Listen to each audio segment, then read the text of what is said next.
서울과 경기 지역에 대규모 정전이 발생하며 큰 불편을 불러왔습니다. 쇼핑몰에서 대피 소동이 일어나고 승강기가 멈춰서 소방당국이 구조에 나서기도 했는데요. 이처럼 갑작스런 정전으로 피해를 봤을 경우 배상을 청구할 수 있을까요? 이소영 기자입니다. 지난 11일 서울 서남부와 경기 지역 일대가 정전되며 19만여 가구가 암흑 속에 갇혔습니다. 정전은 20여 분 만에 복구됐지만 신호등이 멈추고 승강기에 갇혔다는 신고가 400여 건이 넘게 접수되는 등 피해는 상당했습니다. 한국전력은 피해 신고센터를 설치해 보상을 할 계획이라고 밝혔지만 2011년 블랙아웃 사태를 살펴보면 배상을 받아내기는 결코 쉽지 않습니다. 당시 600억 원이 넘는 피해 신고가 들어왔지만 관계당국이 인정한 것은 이 중 70억 원뿐. 결국 소송전으로 비화했지만 결과는 제각각이었습니다. 대부분의 법원은 전기 공급 약관을 들어 한전의 책임을 인정하지 않았습니다. 전국 단위 대규모 정전을 막기 위해 지역별 순환 정전 조치가 불가피했다는 겁니다. 하지만 지난 2013년 서울중앙지법이 국가와 한전의 책임을 처음으로 인정하며 배상을 향한 첫 발을 떼게 됐습니다. 법원은 한전이 안정적인 전력 공급을 해야 하는 의무를 위반했다며 농민 재산 피해의 70%와 더불어 승강기에 갇힌 11살 자매에게 정신적 피해에 대한 위자료를 지급하라고 판결했습니다. 국가와 한전이 불복해 현재는 항소심이 진행되고 있으며 오는 30일 선고가 예정돼 있습니다. 6년 만에 또 한 번 대규모 정전 사태가 일어난 가운데 법원이 어떤 판결을 내놓을지 관심이 모아집니다. 연합뉴스TV 이소영입니다.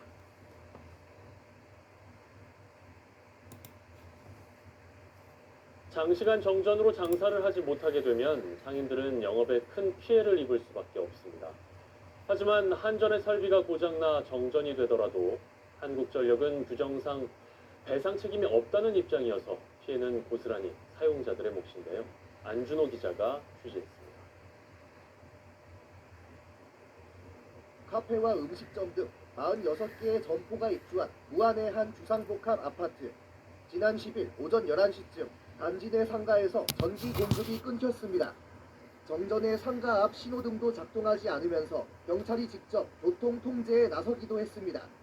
한국전력이 정전의 원인으로 밝힌 것은 상가 내 변압기 고장, 변압기 교체 등 긴급 복구에 나섰지만 전력이 돌아온 건 오후 3시가 넘어서였습니다. 4시간 넘게 전기 공급이 끊기면서 상인들은 식재료가 상하거나 하루 매출이 반토막 나는 등 큰 피해를 입었습니다. 반죽 쳐놓은 것도 다 버려야 하고 저희뿐만 아니라 이 상가 전체가 손해가 많이 있었죠. 이쪽은 거의 다 배달이고 하니까요. 배달 말하는데 코스 자체가 손님이 이거 뭔가 저희 매출 완전 깎이는 상인들은 한전에 피해 보상을 요청했지만 돌아온 답변은 배상 책임이 없다는 말뿐. 한전은 기본 공급 약관에 전기 공급이 중지될 경우 경제적 손실이 발생될 우려가 있는 고객은 비상용 자가 발전기 등 자체 보호 장치를 설치하라고 규정해둔 만큼 고객이 스스로 피해를 줄여야 한다는 입장입니다. 상인들은 분통이 터집니다. 입주 당시 제출해야 하는 전기 사용 신청서 하단에 이 같은 내용이 작은 글씨로 적혀 있었다지만 일일이 확인하기 어렵고 비상용 자가 발전기까지 구비해 써야 한다는 이렇다 할 안내는 받은 적도 없기 때문입니다. 아니 그런 좀 전쟁되기다는 개인 발주기는 어떻게 합니까? 말도 안 되는 소리 하는데.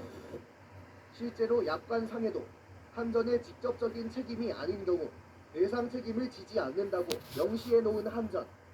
하지만 여기에 한전의 전기 설비 고장까지 포함하고 있어 평소 설비가 제대로 작동하도록 점검 등을 통해 관리할 책임에서도 벗어나 있습니다. 한전은 정전 피해 예방에 대한 사전 고지와 안내를 묻는 취재진의 인터뷰 요청을 거부하고 서면을 통해 관련 내용은 한전 홈페이지와 전기 사용 신청서에 고지하고 있으며 공장 등 대용량 고객을 대상으로 안내하고 있다고 답해왔습니다. MBC 뉴스 안준호입니다.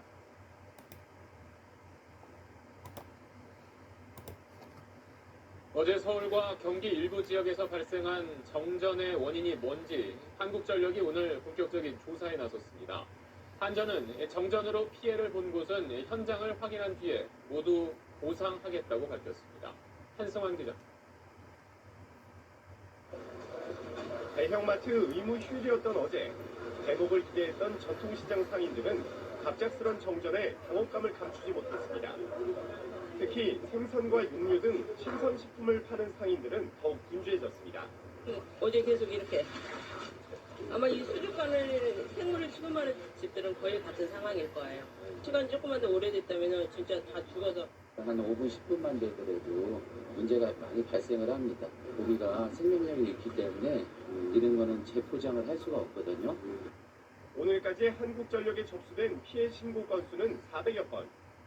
다행히 20여 분 만에 전력 공급이 재개돼 큰 피해는 없는 것으로 파악됐습니다. 한전은 정전으로 인한 피해가 확인될 경우 약관에 따라 모두 보상한다는 계획입니다.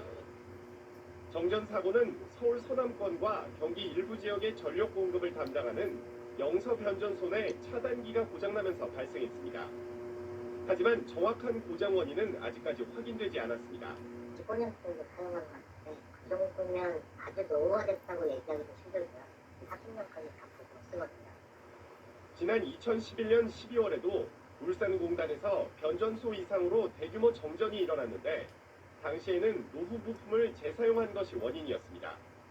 한여름 전력 수요 성수기를 앞두고 대규모 정전 사고가 발생하면서 한전은 주요 변전 설비에 대한 긴급 점검에 나섰습니다. SBS 한승환입니다. 안녕하십니까. 전주 MBC 뉴스데스크입니다. 어제 전주 시내 정전으로 시민들이 큰 불편과 피해를 입었는데요. 사고도 문제지만 이후 한전의 대처는 더 문제였습니다. 한전은 상황 판단을 잘못해 정전 피해를 키웠고 피해 규모를 축소했다는 의혹까지 받고 있습니다. 허현우 기자입니다. 어제 오전 8시 반쯤 전주시 효자동 일대에 정전이 발생했습니다. 신호등이 꺼지면서 출근길은 혼잡이 빚어졌고 상가에서는 냉장고와 냉방시설 가동이 중단됐습니다.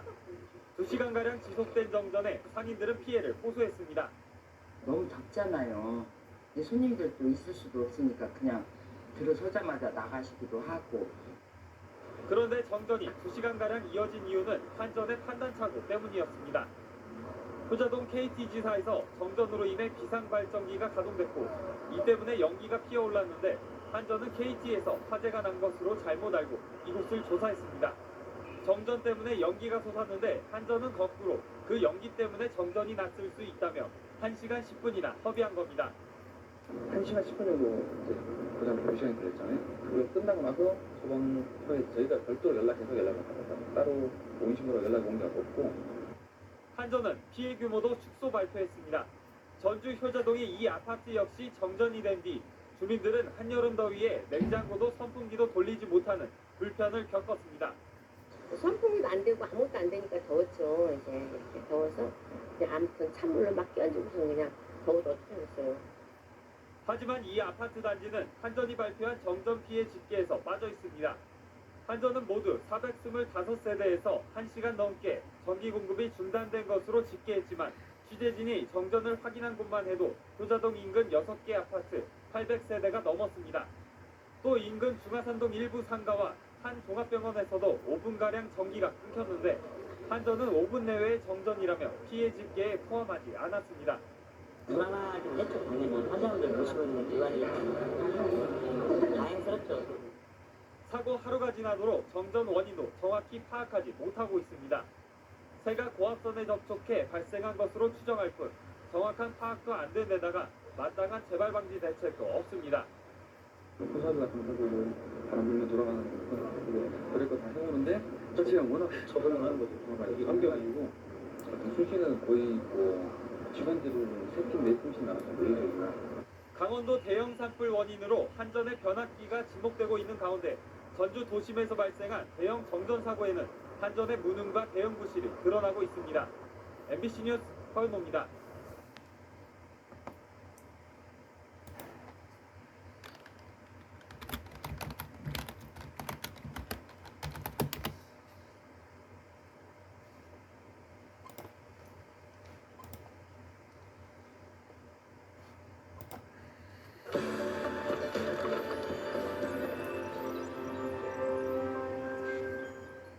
네트워크현장 오늘은 대전과 제주 차례로 연결합니다. 먼저 대전으로 가보죠. 이승희 앵커 소식 전해주세요.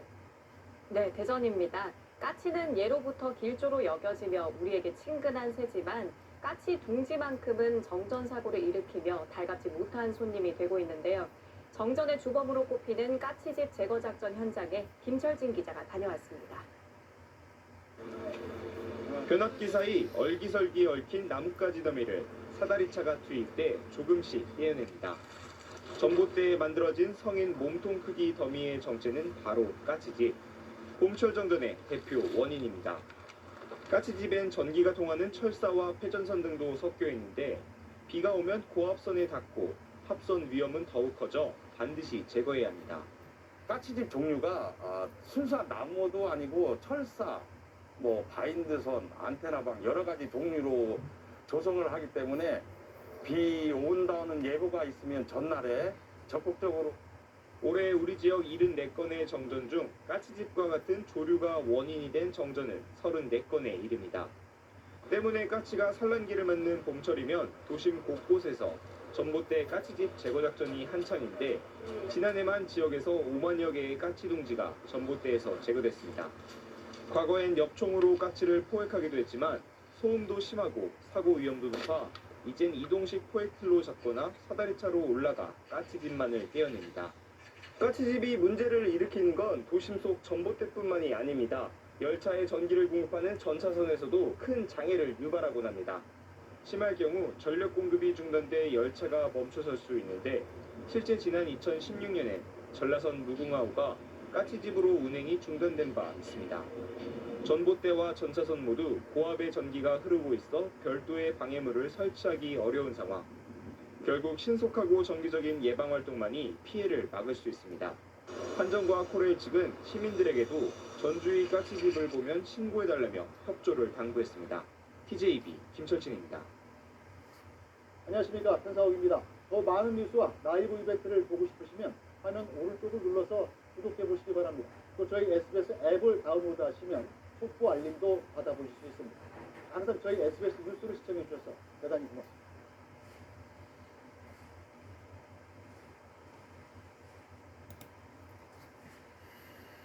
까치나 까마귀 같은 새들이 전선을 건드리거나 둥지를 짓게 되면 정전 사고가 일어날 수 있습니다. 한전이 이런 피해를 줄인다며 매년 20만 마리의 까치를 잡고 있는데 그런데도 조류 정전 사례는 더 늘어나고 있습니다. 하혜빈 기자입니다. 죽은 까치 수십 마리가 늘어져 있습니다. 한전 측 의뢰로 민간협회 소속 포수들이 모두 사살한 겁니다. 까마귀나 까치 같은 새들이 철제 옷걸이 같은 금속류를 물고 전선을 건드리거나 둥지를 지으면 정전이 날 수 있습니다. 한전이 이런 피해를 줄인다며 민간협회에 한 마리당 6,000원씩 주고 까치를 사살하고 있습니다. 지난 5년간 총 128만 마리가 죽었고 비용도 매년 15억 원 안팎으로 듭니다. 사실 합법적으로 포획할 수 있는 조류는 전력시설에 피해를 주는 까치에 한정돼 있습니다. 하지만 어떤 까치를 사살할 수 있는지 현장 포수들에게 명확한 지침은 전달되지 않고 있습니다. 정전을 일으키는 까치인지 정말 죄 없는 까치인지 알 길이 없었으니까 차별 사살 아닙니까 이거? 또 까치에 불어나는 개체수를 따라잡기도 역부족입니다. 매년 20만 마리 넘게 까치를 잡았지만 조류 정전 사고는 2018년과 지난해를 비교하면 오히려 4배 가까이 늘었습니다.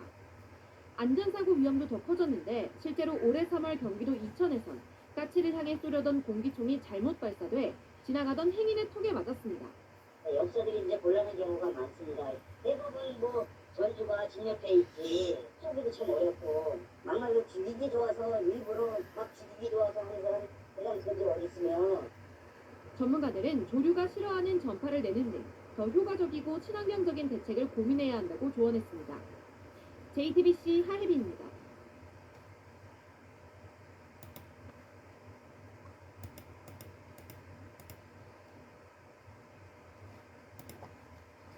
봄철 산란기를 맞아 까치들이 나무는 물론이고 전봇대까지 둥지를 틀고 있습니다.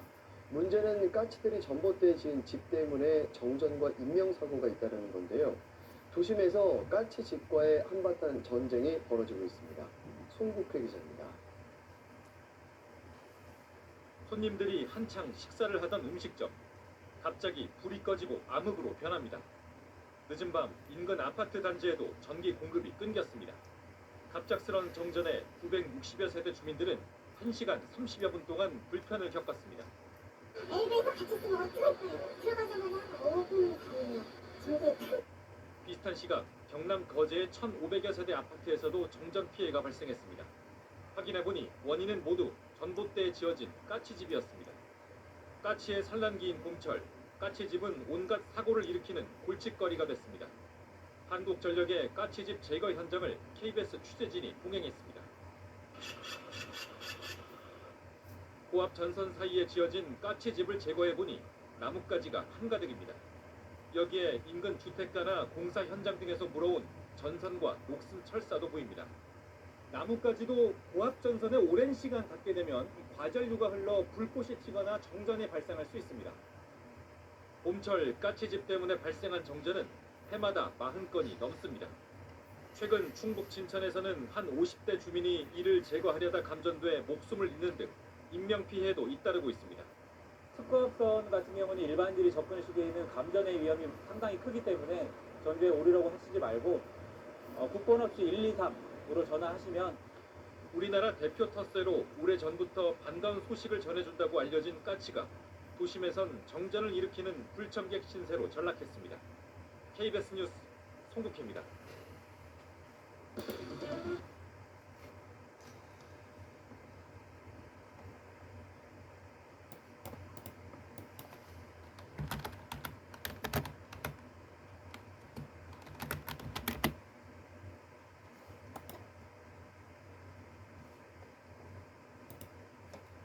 인공 번식한 황새의 한 쌍을 자연에 풀어줬더니 송전탑에 둥지를 틀고 알을 낳았다는 소식 한 달 전쯤 전해드렸는데요. 무사히 부화해 새끼 4마리가 자라는 모습이 포착됐습니다. 이용식 기자입니다. 높이 50m 송전용 철탑 꼭대기에 있는 황새 둥지입니다. 하얀 솜털이 보송보송한 새끼 4마리가 어미 황새의 보살핌을 받고 있습니다. 황새 부부가 산란한 지 한 달째인 지난달 3일부터 새끼 4마리가 하나씩 알을 깨고 나왔습니다. 인공 둥지탑이 아닌 야생 보금자리에서 처음으로 번식에 성공한 겁니다. 어느새 새끼 황새들은 지상에서도 보일 만큼 자랐습니다.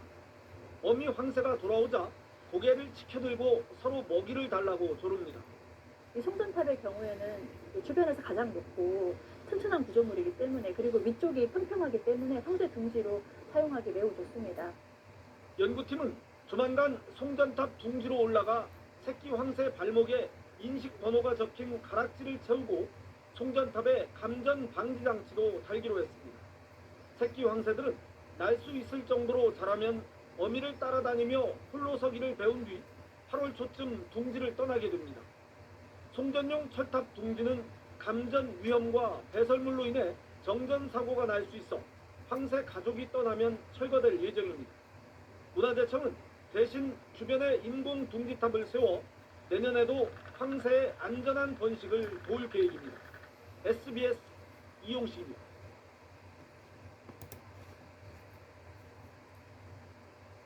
네, 어제 저녁 제주시 조천읍 함덕 해수욕장 인근 주민들 이 정전으로 놀라신 분들 많으시죠? 이 지역 970여 가구가 1시간 넘게 전기 공급이 끊겨 주민들이 큰 불편을 겪었는데요. 일부 주민들은 아파트 승강기에 갇히는 사고도 잇따랐습니다. 정전의 원인이 새 둥지 때문이라고 하는데 어떻게 된 일인지 박혜진 기자가 취재했습니다. 마을 전체가 캄캄한 어둠에 휩싸였습니다. 도로를 달리는 차량 전조등 불빛만이 거리를 비출 뿐입니다.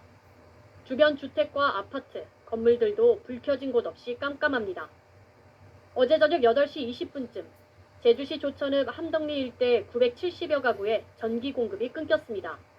이 머리 막 전부 다 전기 가면 난뒤 다 테레비 보고 다 꺼져. 아니 꺼진 것이 없어. 아까 꺼두니까 미치겠어. 음식점 등에서는 급한 대로 휴대전화 불빛에 의지해 영업할 수밖에 없었습니다. 전부 불편하지. 뭐 설거지도 못하고 다 수도비니까. 손님들 그냥 핸드폰에 그거 키고 먹었어요. 갑작스런 정전에 승강기에 갇히는 등 피해 신고 46건이 한정과 119에 접수됐습니다. 정전으로 승강기까지 멈춰 배달기사가 40분 넘게 갇혔다가 승강기에서 구조되는 등 승강기 갇힘 신고는 3건이 접수됐습니다. 정전 사고 원인은 전신주에 지어진 새 둥지였습니다. 한전은 조류 둥지에 있던 철사류가 전선과 접촉하면서 설비에 이상이 생겨 정전이 된 것으로 보고 1시간 10분 만에 설비를 복구해 전력 공급을 재개했습니다. 매년 봄철에 가스가 집을 많이 짓고 있는데요. 철사류 등이 고압전선에 접촉이 되면서 정전이 발생한 것으로 보여집니다.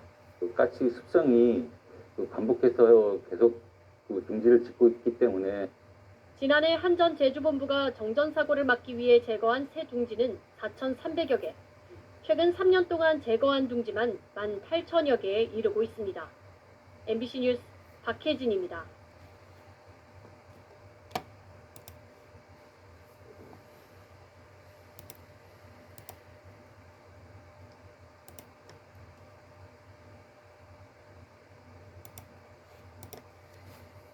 국내에서 인공 번식한 황새 한 쌍이 2년째 야생에서 보금자리를 들고 번식에 성공한 모습이 확인됐습니다. 그런데 이 둥지가 고압선이 흐르는 송전탑에 있어 황새 가족의 안전이 걱정됩니다. 이용식 기자가 취재했습니다. 높이 40m 송전탑 꼭대기에 새끼 황새들이 웅크리고 앉아 있습니다. 한 발 한 발 철탑으로 올라 둥지에서 새끼 황새를 꺼내려 하다 갑자기 부리로 쪼아댑니다. 그런데? 행에 놀라 떨어질까 조심스럽게 한 마리씩 새끼 4마리를 옮긴 3장을 밧줄에 매달아 땅으로 내려보냅니다. 고유 번호가 적힌 가락지를 다리에 달고 성별 검사를 위한 혈액도 뽑은 뒤 어미가 오기 전에 서둘러 둥지에 돌려놓습니다. 한국에 나타난 가락지는 알파벳과 숫자 조합이고요. 몇 년도 태어났고 성별이 무엇이고 알 수 있기 때문에 가락지 작업을 하고 있습니다. 국내에서 인공 번식한 황새 한 쌍이 지난해 처음 인공 둥지탑이 아닌 야생 보금자리인 송전탑에 둥지를 틀어 학계에 관심을 모았습니다. 송전탑이 인근에서 가장 높은 구조물이고요. 견고하기 때문에 황새에게는 매력적인 둥지 설치 장소로 보이고요. 감전과 정전 사고를 우려해 이후 송전탑 둥지를 헐고 바람개비까지 달아놨는데 올해 같은 자리로 돌아와 새끼를 키우고 있는 겁니다. 황새가 2년째 둥지를 틀고 번식에 성공한 이곳은 주변에 드넓은 농경지가 있어서 먹이 활동을 위한 좋은 서식 환경을 갖추고 있습니다. 송전탑 황새 둥지는 이곳 외에 올해 2곳이 더 늘어 번식이 진행 중입니다. 감전을 막기 위해선 송전탑 주변에 인공 둥지탑을 세워주는 게 필요한데 문화재청은 예산 부족을 이유로 속도를 내지 못하고 있습니다. SBS 이용식입니다.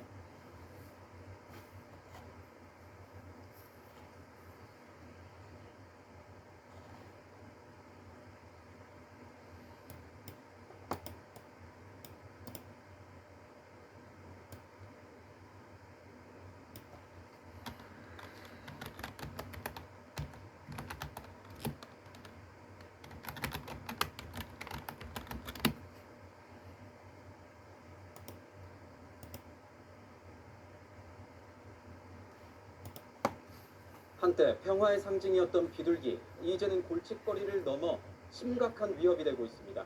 육교에 붙어있던 철판이 보도로 떨어지는 아찔한 사고가 발생했는데 10년 넘게 쌓인 비둘기 배설물이 원인이었습니다. 배영진 기자입니다. 지하철역과 연결된 육교, 바닥 부분에 큰 구멍이 나 있습니다. 지난 1일 밤 11시 15분쯤 이곳에 설치된 대형 철제 외장재가 떨어지는 사고가 났습니다. 늦은 밤 시간이어서 인명피해가 없는 게 천만다행이었습니다. 원인은 다름 아닌 비둘기. 10년 넘게 쌓인 배설물과 깃털 등이 시설물을 부실시킨 것으로 드러났습니다. 올해에만 3차례 안전점검을 했지만 이런 문제는 발견하지 못했습니다. 육교 외장재가 떨어진 곳에는 출입이 통제되고 있습니다. 사고 현장에는 비둘기 배설물이 가득 쌓여 있습니다. 떨어진 외장재 사이에 지금도 비둘기가 앉아 있습니다. 안에는 오랜 시간 쌓인 배설물과 깃털도 한가득입니다. 빨리 소리를 안 하나 이 생각이 안 들지 뭐. 사람이 일이 다녀야 되는데 비둘기가 막 오더라. 이 똥을 싸니까 그러더라고. 고기가 팔더라고. 옆에 부착된 외장재 역시 조금씩 틈이 벌어지고 있습니다. 비슷한 사고가 재차 발생할 수 있다는 불안도 큽니다.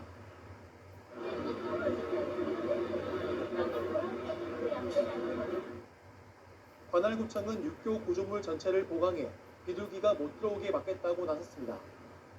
비둘기가 들어갈 수 있는 구멍이라든지 이런 것들을 다 막는다고요. 비둘기는 2009년 유해 조수로 지정됐지만 멧돼지처럼 함부로 포획할 수 없습니다. 허가 없이 포획하면 처벌을 받을 수 있습니다. 평화의 상징에서 도심의 천덕꾸러기로 비둘기를 둘러싼 고민이 깊어지고 있습니다. 채널A 뉴스 배영진입니다.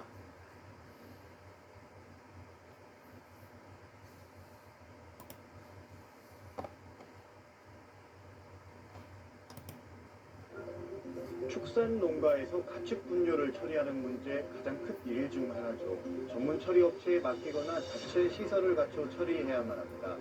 하지만 비용 때문인 건지 가축 분뇨를 무단 투기하는 사례가 끊이지 않고 있습니다. 가축 분뇨를 무단 투기한 양돈업자에게 법원에서 실형을 선고할 정도로 엄한 처벌을 하고 있는데도 무단 투기가 기승을 부리는 모습입니다. 산과 바다 아랑곳하지 않고 불법 투기가 이어졌는데 천혜의 자연을 가진 제주까지도 가축 분뇨 문제로 몸살을 앓는 중입니다. 현장을 따라가 보겠습니다. 조수 간만에 차가 큰 인천 만석구두입니다. 잠복 중이던 구청 단속반이 어둠 속에서 수상한 트럭을 발견합니다.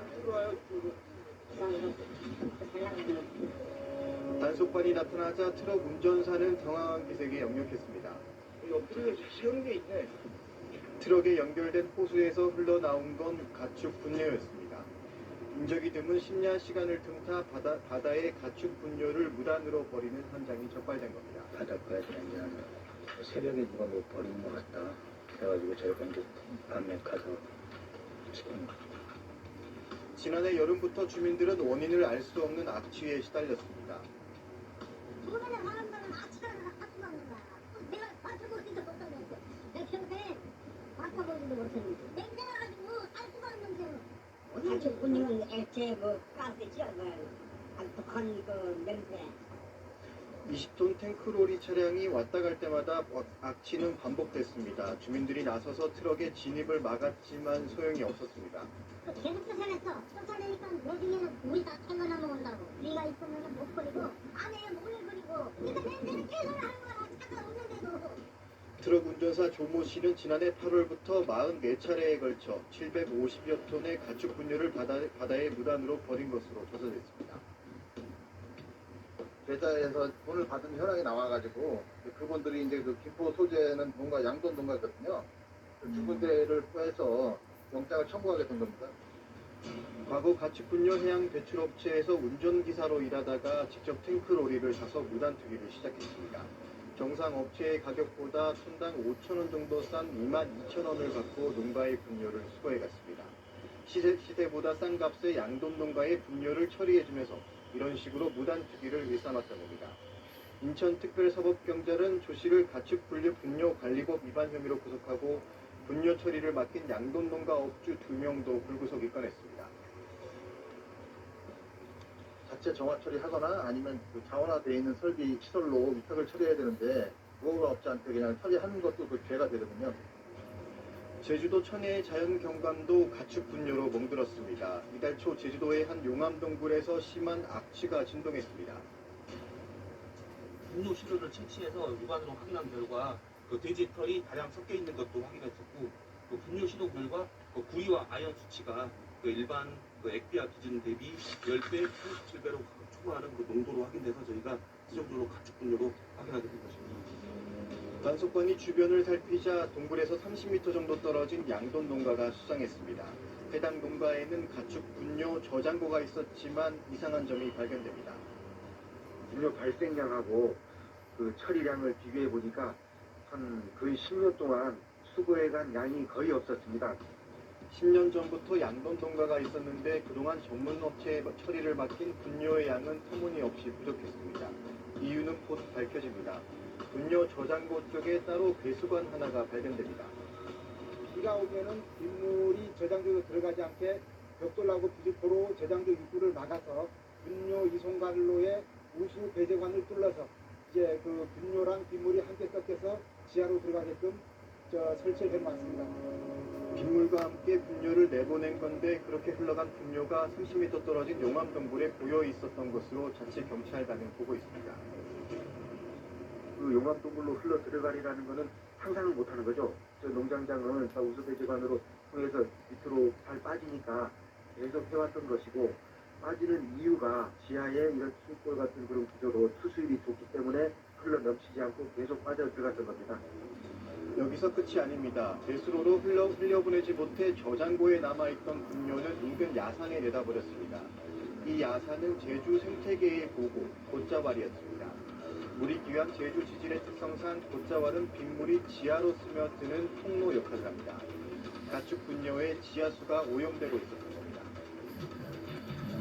착되어 있다가 비와 함께 지하수로 흘러내려가 지하수가 오염되면서 결국은 마시지 못하는 지경까지 이르게 되기 때문에 청정 제주를 수호하기 위해서 지난해부터 제주도 자치경찰이 적발한 가축 분뇨 불법 배출 농가는 33곳에 이르고 이 가운데 법원에서 실형을 선고받은 양돈업자도 있습니다. 가축 분뇨로 한번 오염된 곳을 되돌리기 쉽지 않은 만큼 당국의 철저한 단속이 필요해 보입니다.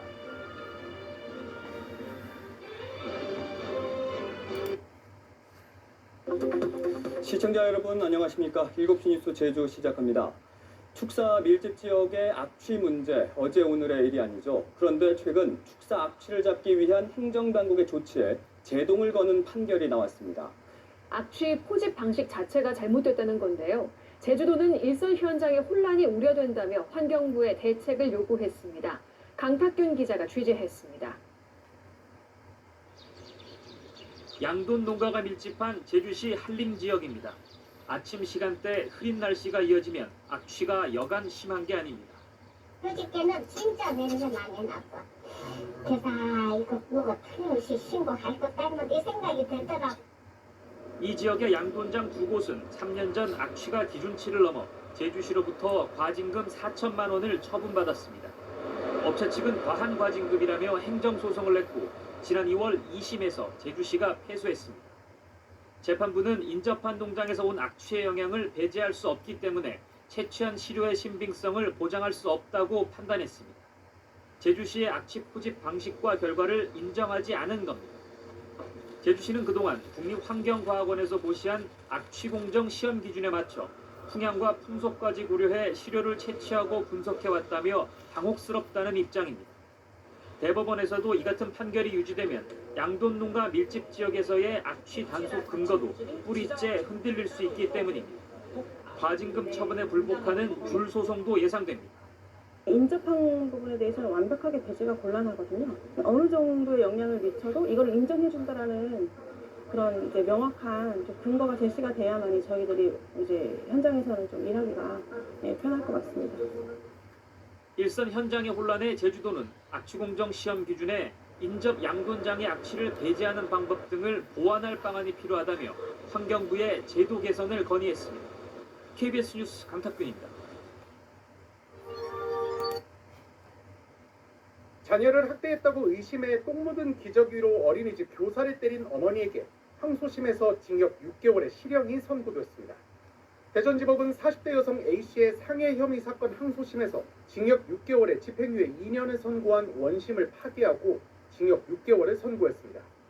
A씨는 앞서 2023년 9월 세종시의 한 병원 화장실에서 똥 묻은 기저귀로 어린이집 교사 53살 B씨의 얼굴을 때려 상처를 입힌 혐의로 기소됐습니다. 당시 A씨는 첫째 아들이 어린이집에서 다친 일로 교사 B씨의 학대를 의심하던 차에 B씨가 어린이집 원장과 함께 둘째가 입원해 있던 병원을 찾아오자 이 같은 범행을 저지른 것으로 전해졌습니다. 앞서 1심 재판부는 죄질이 좋지 않지만 A씨가 범행을 인정하고 피해자의 상처도 중하지 않은 점을 고려했다며 집행유예를 선고했습니다. 그러나 이번 항소심 재판부는 계획적이든 우발적이든 얼굴에 고의로 오물을 묻히는 행동은 상대를 모욕하려는 의도가 담긴 것이라며 상당한 시간이 흘렀지만 피해자는 아직도 업무를 계속할 수 없을 만큼 정신적 고통을 호소하고 있다고 밝혔습니다. 이어 A씨가 피해자의 안경이 부러지고 얼굴과 머리카락에 대변이 묻을 정도로 기저귀를 비빈 것은 죄질이 나쁘다며 A씨는 이 사건 수사가 지속되는 순간에도 여러 아동학대 혐의로 피해자를 고소했으나 모두 불기소 처분됐다고 덧붙였습니다. A씨는 1심 때 200만 원을 공탁하고 민사 화해 권고로 3,500만 원도 지급했으나 법원은 피해자가 공탁금을 수락하지 않았고 현재도 엄벌을 요구하고 있다며 유리한 양형 사유로 인정하지 않았습니다. A씨는 판결 직후 저에겐 어린 두 자녀가 있고 아이를 키워줄 사람이 없다. 많이 반성했으니 기회를 달라고 오열하며 쓰러진 것으로 알려졌습니다. 여성의 얼굴 절반이 인분으로 범벅이 됐습니다. 옷에도 쓰고 있던 안경에도 인분이 묻어 있습니다. 지난 10일 50대 어린이집 교사는 세종의 한 어린이병원에서 학부모에게 인분이 묻은 기저귀로 뺨을 맞았습니다. 자신을 아동학대로 신고하겠다는 학부모를 찾아갔다가 봉변을 당했습니다. 손에 봉투를 들고 병실에서 나온 학부모는 교사를 데리고 화장실로 들어왔습니다. 학부모는 종이봉투에서 기저귀를 꺼내 교사의 얼굴을 때린 뒤 나가버렸습니다. 혼자 남은 교사는 화장실에서 뒤처리를 해야 했습니다. 그 순간 제가 그걸 정리를 하고 있더라고요. 제 모습보다 어머니가 얼마나 화나셨으면 이랬을까라는 생각이 더 들면서 사건의 발달은 어린이집에서 가해 학부모의 아이 목 부위에 상처가 생기면서 시작됐습니다. 학부모는 교사의 아동학대를 주장한 반면 어린이집 측은 다른 원아와 마찰로 생긴 상처라는 입장입니다. 선생님이 해놓고 이제 아이 핑계를 댄다고 이제 그렇게 생각을 하셨고 앞에 아이가 몸으로 오는 것들도 선생님이 다 한 거다라고 의심을 좀 하셨습니다.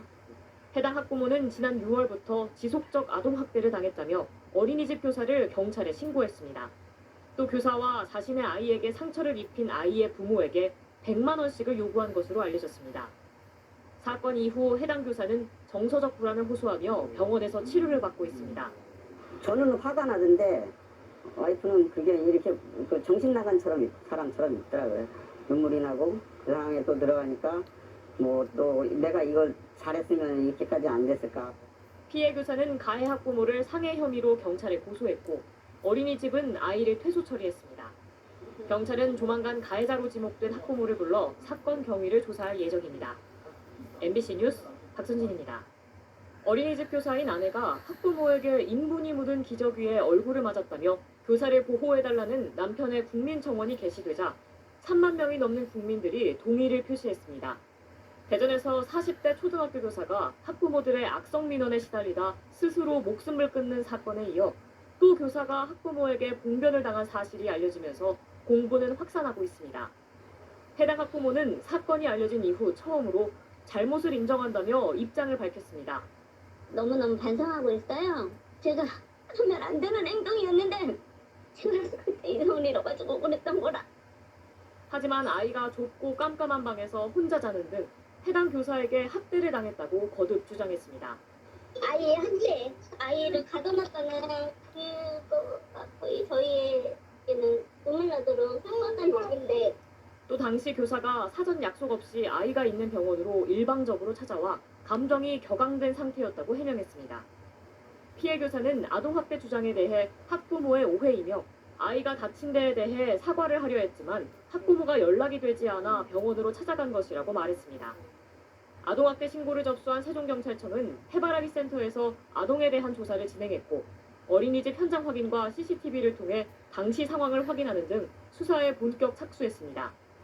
또 교사로부터 기저귀 사건에 대한 고소를 접수한 경찰도 학부모를 상대로 조사를 진행할 예정입니다. MBC 뉴스 박선진입니다.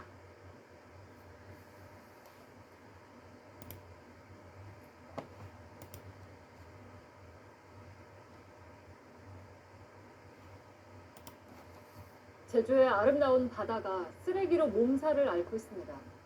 바다를 살리기 위해서 발벗고 나선 청년들을 최충일 기자가 만났습니다. 에메랄드 빛을 머금은 듯한 바다, 초이름의 제주입니다. 두 다이버가 해양 스포츠를 즐기는 것 같지만 들여다보면 쓰레기가 둥둥 떠 있습니다. 몇 번 물질하지 않았는데도 손에는 해양 쓰레기로 가득합니다. 물속 수초에는 쓰레기가 뒤엉켜 쉽게 건져낼 수도 없습니다. 바닷속 밑바닥에는 플라스틱 낚시 도구가 그대로 버려져 있습니다. 저희가 어쨌든 5분 만에 자료 한 자루를 다 채울 정도로 많고 들어갔을 때 한 번 이제 점수할 때마다 2-3개씩은 주울 수 있는 그런 상태예요. 같은 시각 해안가에서도 쓰레기 줍기가 한창입니다. 돌에 낀 대형 밧줄을 빼내느라 애를 먹습니다. 바닷가에서 주운 대형 폐허구입니다. 이날이 해안에서 100kg이 넘는 해양 쓰레기가 나왔습니다. 상황이 이렇다 보니 20, 30대 젊은 다이버들이 제주바다 지키기를 자처하고 나섰습니다. 2년 동안 처리한 해양 쓰레기가 15톤이 넘는데 이들은 자신의 활동을 공극잉이라고 부릅니다. 공극잉은 춥다는 뜻의 제주어 공극이와 조깅하며 쓰레기를 줍는 활동인 플로깅을 합친 단어입니다. 보다 많은 시민들의 공극잉을 위해 쓰레기를 줍고 있는 사진을 찍으면 커피를 무료로 나눠주는 곳도 있습니다. 하지만 이런 노력에도 제주도 해양 쓰레기는 2018년 12,412톤에서 지난해 16,702톤 등 해마다 늘고 있습니다. 저희가 이제 원래는 바다를 좋아하는 사람들이었는데 이 쓰레기를 계속 지켜만 볼 수 없고 그다음에 매일 쓰레기가 늘고 있어서 눈을 감아야 되는데 그렇게 할 수가 없으니까 공극잉에 나선 이들의 노력이 빛을 볼 수 있도록 많은 시민들의 참여와 노력도 필요한 때입니다. JTBC 최충일입니다.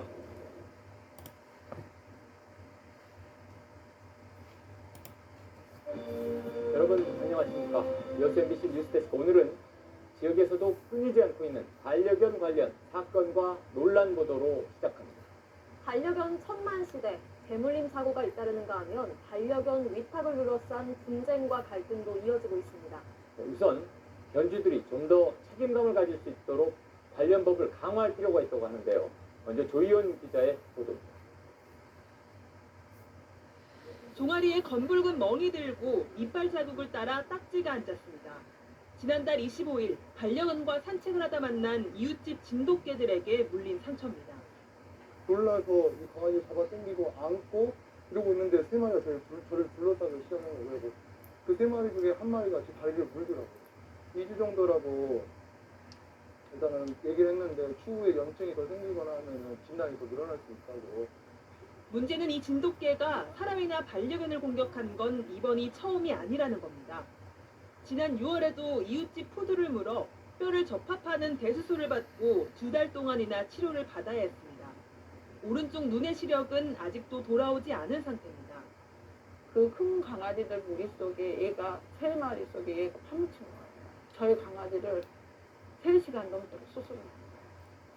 지난 7월 부산에서 대형견인 멜러뮤트 2마리가 50대 여성을 물어 전치 3주의 상해를 입히고 서울에서도 맹견종의 로트와일러가 소형견을 물어 죽음에 이르게 하는 등 개물림 사고는 끊이지 않고 있습니다. 소방청에 따르면 최근 3년 동안 개물림 사고로 구급 이송된 건수는 매년 2,000건이 넘습니다. 통계에 잡히지 않는 경미한 사고까지 고려하면 개물림 사고는 더 많을 것으로 추정됩니다. 그러나 개물림 사고를 예방하기 위해 외출 시 입마개 착용이 의무화된 견종은 맹견으로 지정된 5종뿐이라 전체 반려견의 1%에 불과합니다. 동물보호단체는 적어도 가해 이력이 있는 개에게는 입마개 착용을 의무화해야 한다고 주장합니다. 한 번이라도 물었다거나 이렇게 사고가 났던 개들은 입마개를 착용하라는 지령을 내려주셨어야 되는 게 맞아요. 이미 이렇게 한번 물림 사고를 가해했던 가해견들은요, 재발 가능성이 굉장히 높아요. 하지만 현행 동물보호법상 맹견이 아닌 종의 입마개 착용에 대한 규정은 없어 법령 강화를 요구하는 목소리가 잇따르고 있습니다. MBC 뉴스 조희원입니다.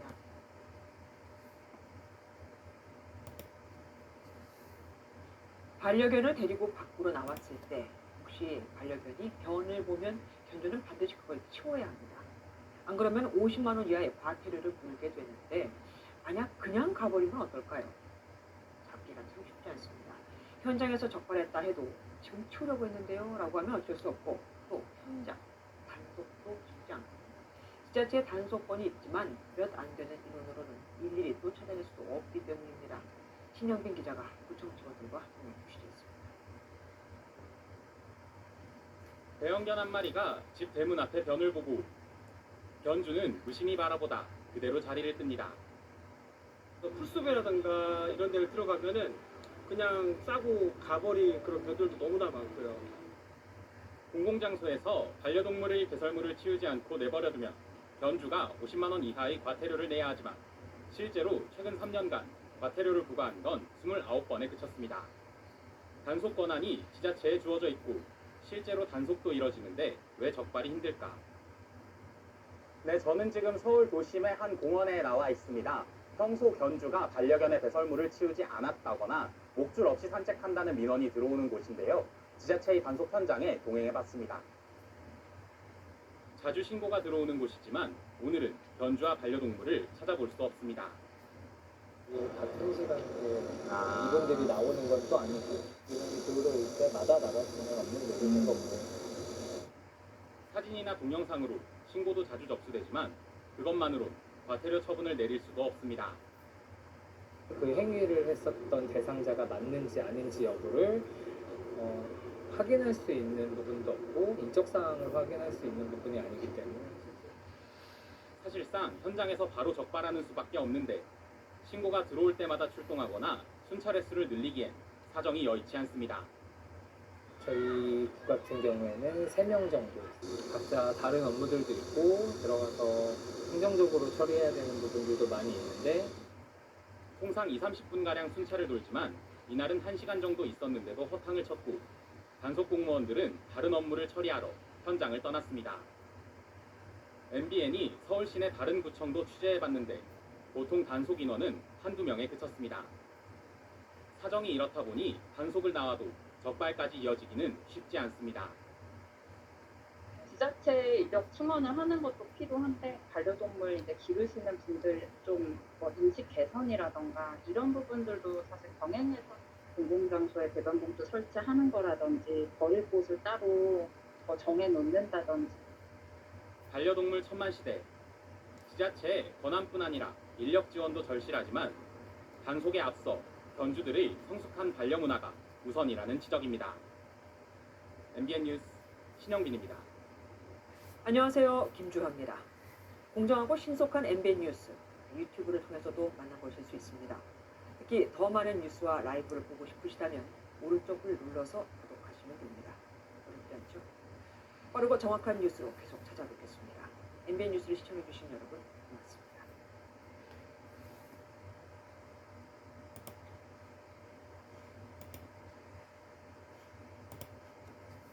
지난 주말 경북 경주에서 10살 남자아이가 개에 물려 크게 다쳤습니다. 비슷한 사고가 꾸준히 발생하고 있어 실효성 있는 대책이 시급하다는 지적이 나옵니다. 보도에 박진영 기자입니다. 경주의 한 좁은 농로. 이곳에서 지난 23일 10살 남자아이가 개에게 다리를 물려 크게 다쳤습니다. 급하게 수술은 받았지만 아이는 평생 큰 흉터를 안고 살아야만 합니다. 계속 불안한 상태로 애가 엄마 그 개가 올 것 같아. 문 잠갔어? 개 뛰어올 것 같아. 그 일차적인 흉터보다 큰 트라우마가 생겼다는 게 너무 고통스럽고. 사고를 낸 개는 키가 50cm가 넘는 중형견이지만 목줄조차 하지 않았던 상황. 예전부터 사람을 무는 일이 잦았다고 합니다. 이제 개가 뭔가 그때 개라니 우리 개는 안 본다 말아야 돼. 그래서 내가 주인 보는 개도 있나 조심해야 그랬지. 개를 돌보던 주민은 자신은 유기견을 돌봤을 뿐 관리에는 책임이 없다는 입장입니다. 유기견이라니까요. 답을 들으면 지가 와서 얻어먹고 목줄을 해라. 그렇게 나한테 정식을 요청한 적이 없어요. 최근 5년 동안 이런 개물림 사고로 다친 사람만 1,300여 명, 하루 6명 꼴입니다. 지난해 동물보호법 개정으로 외출 시 목줄 착용이 의무화했지만 실제 잘 지켜지지 않아 사고가 반복되고 있습니다. 개 물림 사고 시 견주에 대한 처벌도 강화됐지만 실제 처벌된 사례는 드뭅니다. 개물림 사고는 주로 과실에 의해 발생하고 반의사 누설죄이기 때문에 견주와 피해자가 합의를 하게 되면 대부분 처벌을 면하게 됩니다. 입막의 착용 대상도 도사견 등 맹견 5종에 불과해 사고를 예방할 실효성 있는 대책이 필요합니다. KBS 뉴스 박진영입니다.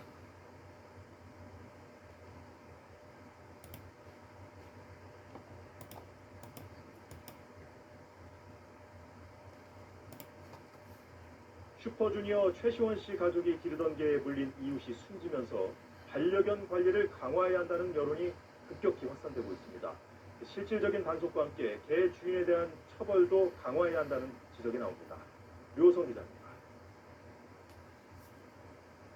최시원 씨 가족의 반려견 사고 소식이 알려지면서 최 씨 가족이 반려견 관리에 소홀했다는 비판이 제기되고 있습니다.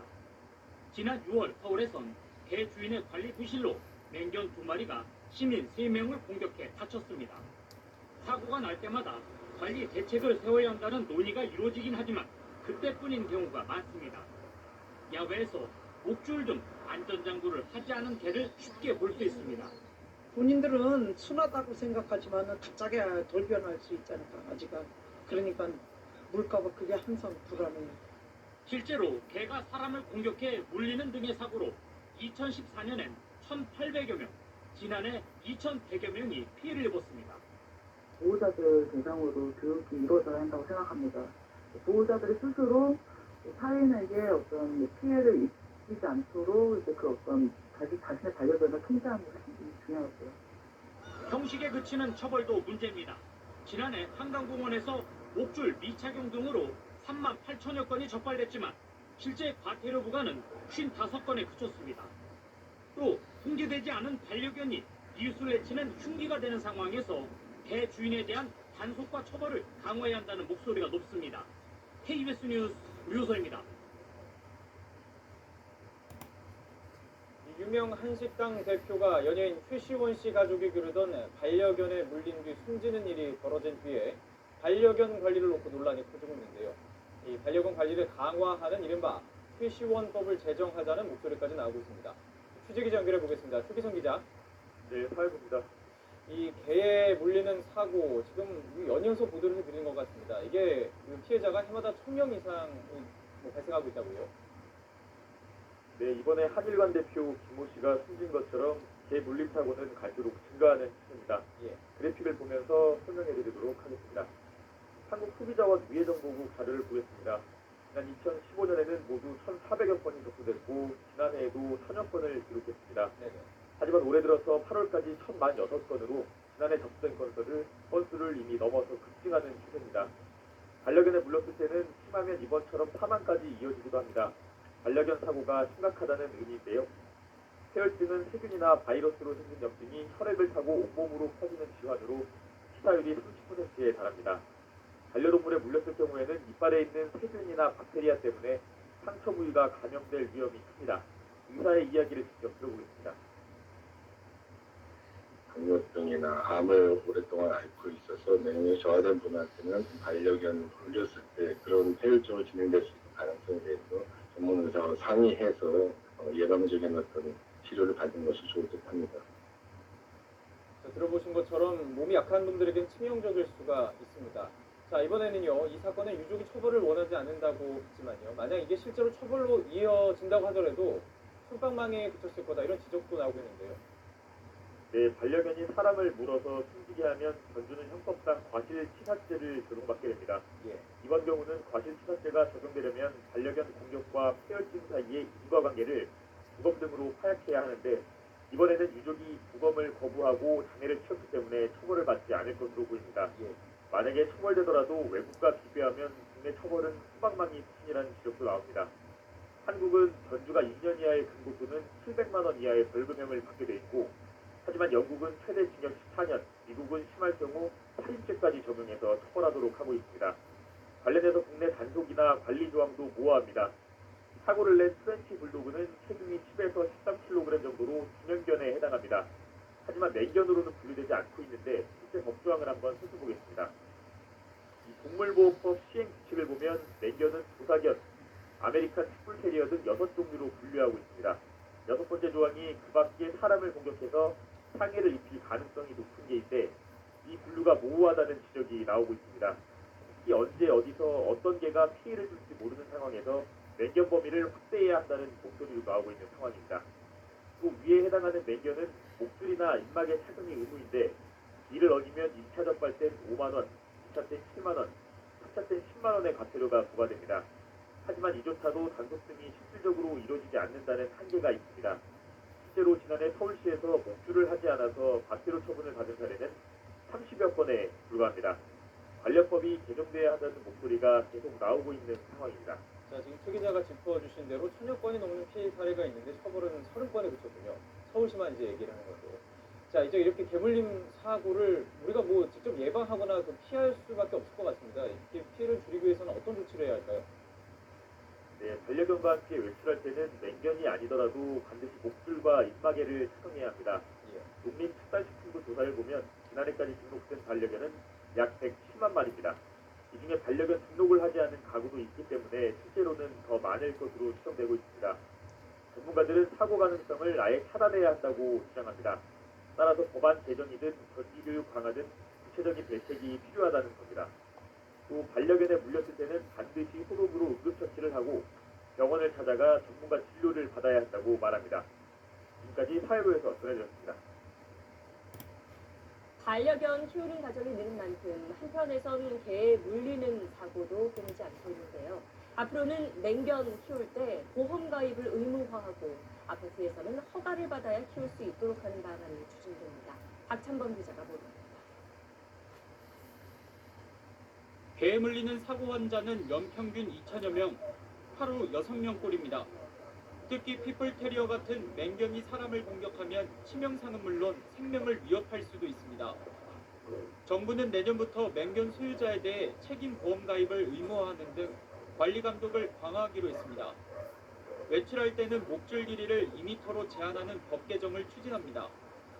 한 발 더 나아가 맹견 품종 수입을 제한하고 아파트 같은 공동주택에서는 사육 허가제를 도입하는 방안도 검토 중입니다. 맹견에 해당하지 않더라도 위험성이 있는 개에 대해서는 기질, 즉 공격성을 포함한 객관적 평가를 받도록. 또 동물 불법 거래로 관리 사각지대가 발생하지 않도록 연간 동물 거래 금액이 15만 원을 넘는 경우 영업자 등록을 의무화하는 방안도 추진됩니다. 동물을 유기할 경우 수사기관의 조사를 받게 하고 처벌도 과태료에서 벌금형으로 강화하기로 했습니다. 동물을 유기하는 행위는 학대와 마찬가지다라고 보는 게 맞기 때문에 단순한 행정벌로 처벌하는 거에서 더 나아가는 형사처벌을 하도록. 정부는 반려동물의 증가에 걸맞은 관리와 책임의식의 확산을 위해 앞으로 초중고 교육과정에 동물보호 수업을 신설할 계획입니다. SBS 박찬범입니다.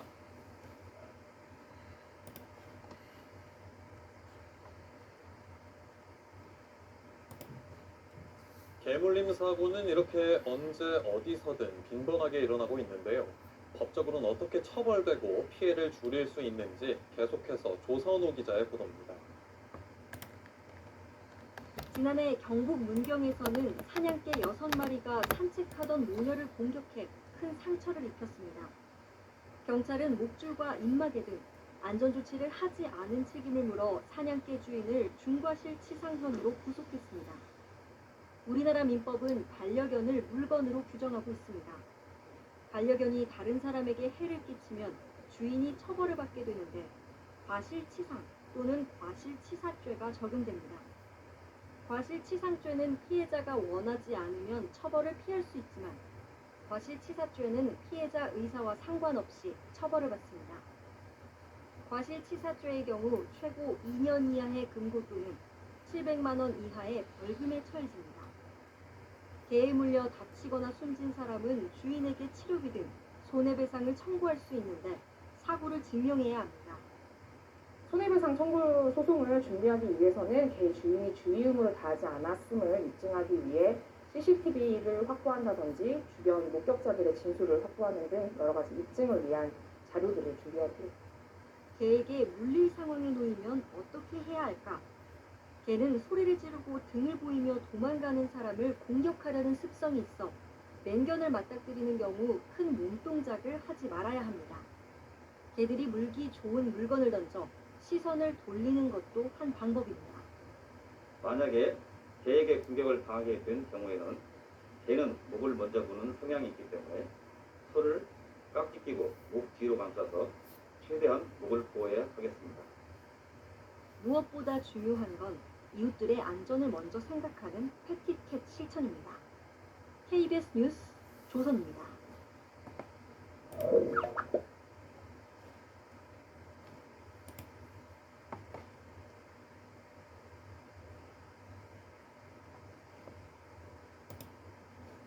전남 여수에서도 목줄이 풀린 개에 고등학생이 물리는 사고가 있었습니다.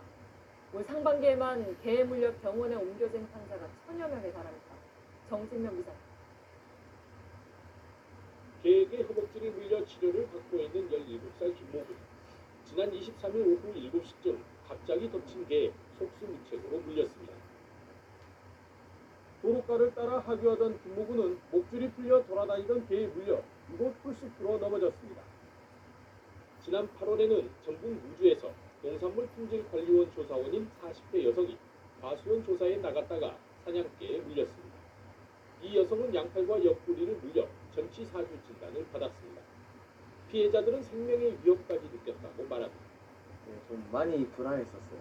나도 혹시 좀 죽을 수도 있겠구나. 그런 사건이 있다 보니까요.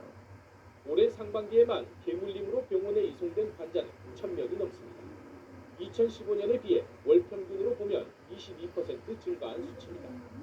개물림 사고의 증가는 반려견과 유기견의 마리수 증가가 원인이라는 분석입니다. 국내 등록 반려견의 수가 100만 마리를 넘어섰지만 그에 따라 유기견의 수도 지난해 6만 마리를 넘어섰기 때문입니다. 현재 국회에는 맹경 관리를 강화하는 관련 법안이 6개 발의돼 법 개정 작업이 본격화되고 있습니다. 또 정부는 반려견에게 목줄을 매지 않을 경우 과태료를 50만 원까지 올리기로 했습니다. 처벌 강화도 중요하지만 개주인의 성숙한 시민 의식이 우선돼야 한다는 목소리가 높습니다. JTBC 정준영입니다.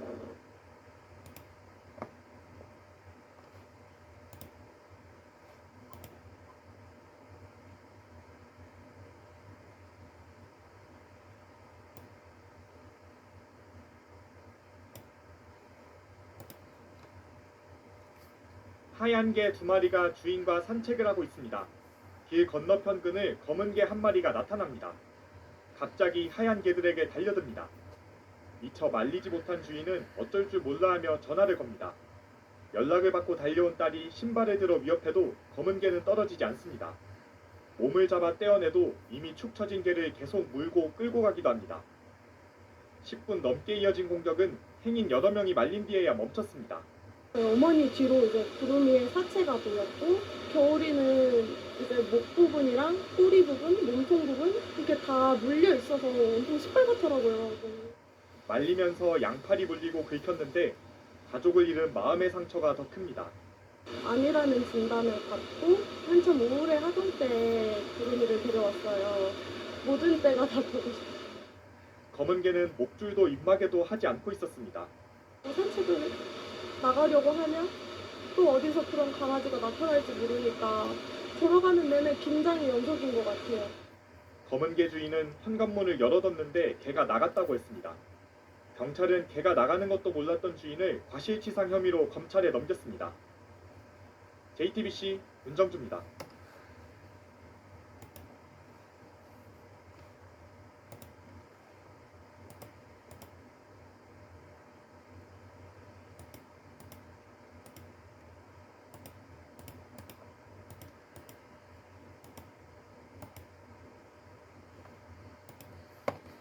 맹견에 물려 다치는 사고가 잇따르고 있습니다. 특히 입마개 착용 대상이 아닌 종류의 대형견들이 사람을 무는 일이 빈번히 일어나고 있는 건데요. 네, 그래서 입마개 착용 대상을 확대하자는 얘기도 나왔었지만 무산됐고 아직 마땅한 대책은 나오지 않고 있습니다. 김아름의 기자입니다. 부산의 한 사찰. 지난달 23일 50대 신도가 개에 물려 팔과 다리를 다쳤습니다. 키가 50cm가 넘는 대형 사냥견이지만 사고 당시 입마개 등 안전장비는 착용하지 않았습니다. 의무 착용 대상 맹견에 포함되지 않아서입니다. 저도 신사고 사정을 오는데 보살님이 아저씨 왜 개 데려왔냐 해서 잡았는데 모습도 다르나. 주민들은 그 개가 평소에도 동네를 활보해 불안했다고 말합니다. 대략 미정입니다. 맞지? 배가 크냐? 지내방에 사람 100명 집사서 보면 그 옆에 지내가면 거기라서 우리가 비행이야. 지난 2018년 정부가 맹견 6종 말고도 키 40cm 이상인 대형견까지 입마개 착용을 의무화하려 했지만 동물단체의 반발로 무산됐습니다. 종마다 공격성이 달라 일괄 적용이 어렵다는 이유에서였습니다. 최근 3년 동안 개에게 물린 사고는 6,000건 이상. 전문가들은 견주들부터 개들의 성향에 대해 알아야 한다고 강조합니다. 견들은 살아가면서 배우고 학습하는 이런 상황에 따라서 성향과 성격이 이렇게 변하기 때문에 견주에 대한 기본 교육을 통해서 사고라든지 안전에 대한 어떤 예방 교육하는 게 매우 중요하다고 생각합니다. 때문에 견주 교육 의무화 등의 예방 대책을 주문하고 있지만 농림축산식품부는 반려견 공격성에 대한 지표를 만들어 예방 대책을 세울 예정이라고 할 뿐 구체적인 대책을 제시하지 못하고 있습니다. KBS 뉴스 김아른입니다.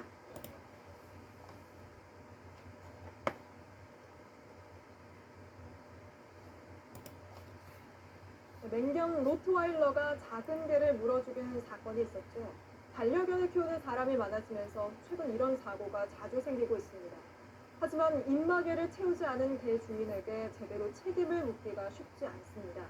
경찰에 신고해도 개가 다친 걸로는 CCTV도 잘 안 보여주고 아무리 큰 개가 물었어도 법에서 정한 맹견이 아니면 처벌도 힘들다고 합니다.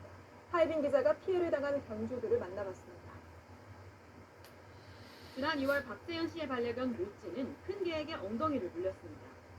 1mm 정도만 들어가서는 다리를 절 수 있는 상황이 좀 있다고 사과를 하고 가라 이렇게 해서 붙잡았는데 도망을 가더라고요. 가해 견주가 큰 개 여러 마리를 키우는데 입마개 없이 다른 개들을 물어 다치거나 죽게 했습니다. 피해 견주들은 경찰에 신고했습니다. 하지만 돌아오는 건 처벌이 어렵다는 답변이었습니다. 가해 견주는 맹견으로 분류되는 개들이 아니고 평소에 물지 않아 입마개를 채우지 않았다고 주장했습니다. 조치원에 사는 A씨의 반려견 다정이도 지난해 11월 다른 개에게 물렸습니다. A씨는 관련 CCTV를 경찰에 달라고 했지만 거절당했습니다. 이거 다친 거냐 이래서 제가 다친 건 아니고 강아지가 다쳤다 했더니 그걸로는 확인할 수가 없다고. 반려견이 다른 개에게 물려도 고의성을 입증하지 못하면 재물손괴죄가 적용되기 어렵습니다. 동물보호법에서 정한 맹견에게 피해를 입은 게 아니라면 입마개를 채우지 않았어도 가해 견주에 벌금을 물릴 수 없습니다. 지난해와 올해 상반기 서울에서 입마개 미착용으로 과태료를 물린 건 한 건도 없었습니다. 목줄 미착용으로 인한 벌금도 44건에 불과했습니다. JTBC 하혜린입니다.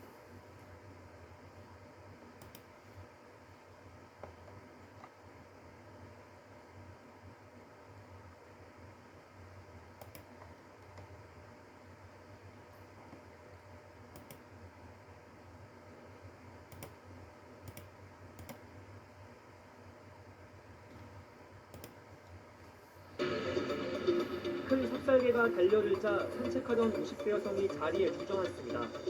삽살개는 여성의 반려견을 물고 이리저리 뛰어다닙니다. 강아지 비명소리였어요. 제발 살려주세요 그 소리도. 당뇨를 앓던 피해자는 양손을 물려 후유증을 걱정하고 있습니다. 반려견은 온몸을 꿰매는 수술을 받았습니다. 삽살개는 한 단독주택 마당에 살고 있습니다. 목줄을 하지 않은 상태였는데 1층 세입자가 문을 열고 밖으로 나갈 때 뛰쳐나간 겁니다. 내가 혼자 올라가서 지금 얼마나 사는지 걱정해. 나올지도 모르는 거 아니에요? 내가 지나갈 때도 몇 번 지져갖고 깜짝 놀랐지. 당시 현장 모습은 방범용 CCTV 영상에 모두 찍혔습니다. 사고 이후에도 삽살개는 아직 집 안에 있습니다. 취재진을 보자 삽살개가 크게 짖습니다. 집 주인이자 개 주인인 80대 남성을 만났습니다. 사람은 길들여서 안 되는데 지나가는 개가 그냥 지나고 있다는데 대문 사이에 또 가게다가 삽살개가 대문 밖으로 나갈 일은 없다고 말합니다.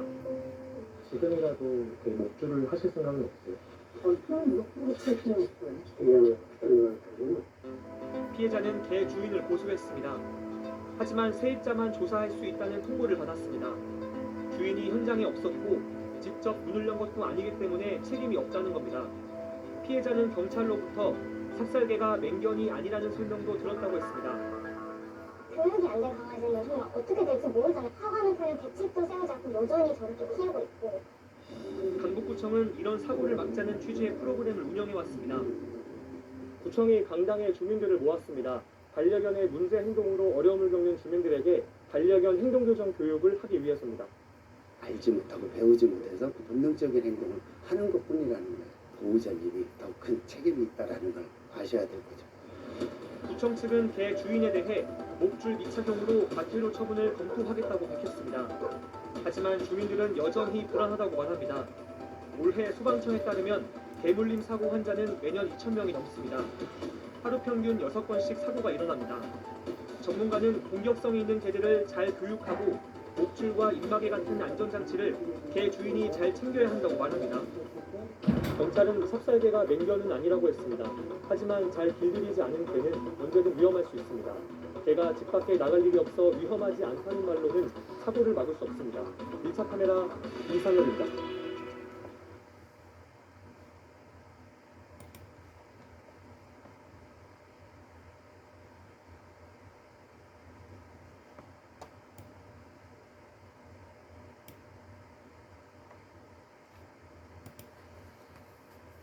지난달 경북 문경에서 대형 사냥개들이 산책하던 모녀를 공격해 크게 다치게 한 사건이 있었는데요. 이 개 주인은 중과실치상 혐의로 구속이 됐습니다. 잇따르는 개 물림 사고를 막기 위해선 제도적인 보완이 시급하다는 지적입니다. 홍승현 기자입니다. 구속영장 심사를 받기 위해 집을 나서는 60대 남성. 지난달 25일 경북 문경에서 산책하던 모녀를 공격해 크게 다치게 한 사냥개 6마리의 주인입니다. 목줄 등 안전조치 없는 상태에서 사고 난 만큼 경찰은 이 남성에게 중과실치상 혐의를 적용했습니다. 견주 관리 소원이고 피해자가 피해 상황이 엄청 많이 크니까 개에게 물린 모녀는 머리와 목 등을 크게 다쳐 아직도 병원에서 치료를 받고 있습니다. 인근 주민들은 이번 사고가 예견됐던 일이라고 말합니다. 이 금날때 우리 집 아저씨들은 한 분 났는데 그 주위에 저희 집에 강아지 애완견도 한 마리 물린 세웠거든. 문제의 사냥개들은 동물보호법상 입마개 의무 착용 대상에서도 빠져 평소에도 입마개를 하지 않아 불안했다는 게 주민들의 말입니다. 동네에서 고생 많이 했어요. 개문기에 태워가지고 다니는 게 조금 위험하잖아. 2달 전에도 경기도 남양주에서 50대 여성이 산책하다 개에 물려 숨지는 등 전국에서 개물림 사고가 매년 2,000건 넘게 일어나고 있습니다. 대부분이 개주인의 소홀로 목줄이나 입마개를 하지 않아 발생했습니다. 국민 10명 가운데 3명은 반려동물을 키우는 시대. 개물림 피해가 반복하지 않게 개주인의 책임을 더 묻고 입마개 착용 대상 견종을 확대하는 등 법 개정을 촉구하는 목소리가 커지고 있습니다. KBS 뉴스 홍승현입니다.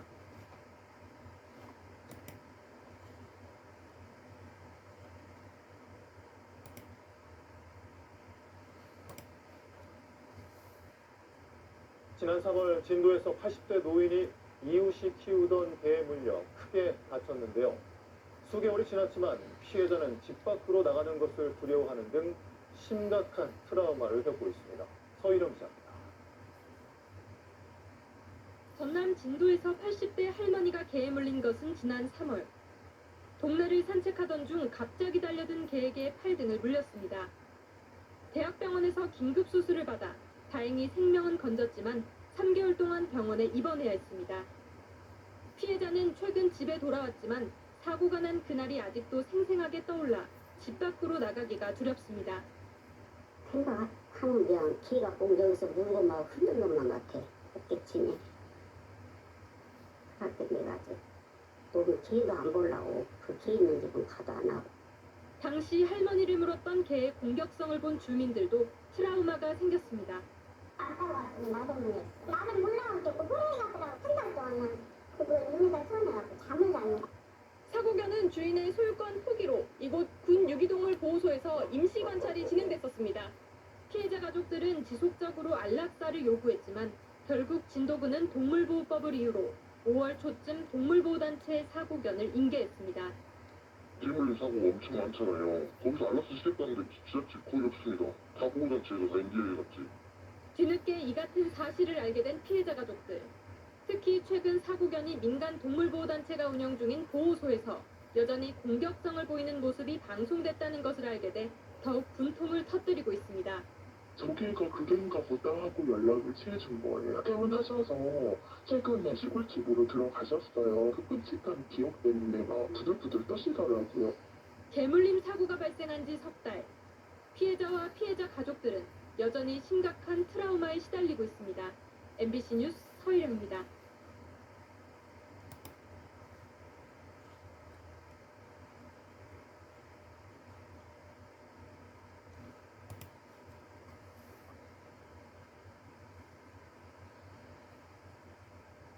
반려동물을 키우는 인구가 1,000만 명을 넘었다고 하죠. 순식간에 벌어지는 개물림 사고도 잇따르고 있는데요. 사고 예방을 위한 관련법은 강화되고 있지만 막상 피해를 봤을 때 책임을 묻기가 쉽지 않다고 합니다. 박웅 기자입니다. 40대인 이 여성은 지난 1일 김제 직굴척 공원에서 산책하던 중 진돗개로 보이는 개들에게 공격을 당했습니다. 왼쪽 다리에 큰 상처를 입어 여러 차례 수술을 받아야 할 처지입니다. 보름처럼 분비물이 좀 뒷물이 나오면서 쓰라리고 아프고 엄청 이제 좀 그렇고 이게 바로 또 개사된 조직을 잘라내고 봉합할 수 있는 상태가 아니래요. 사고 직후 경찰에 신고했지만 여태 개 주인을 찾지 못했습니다. 경찰은 사고 장면이 찍힌 CCTV 영상을 확보했지만 개 주인을 특정할 만한 단서는 얻지 못한 겁니다.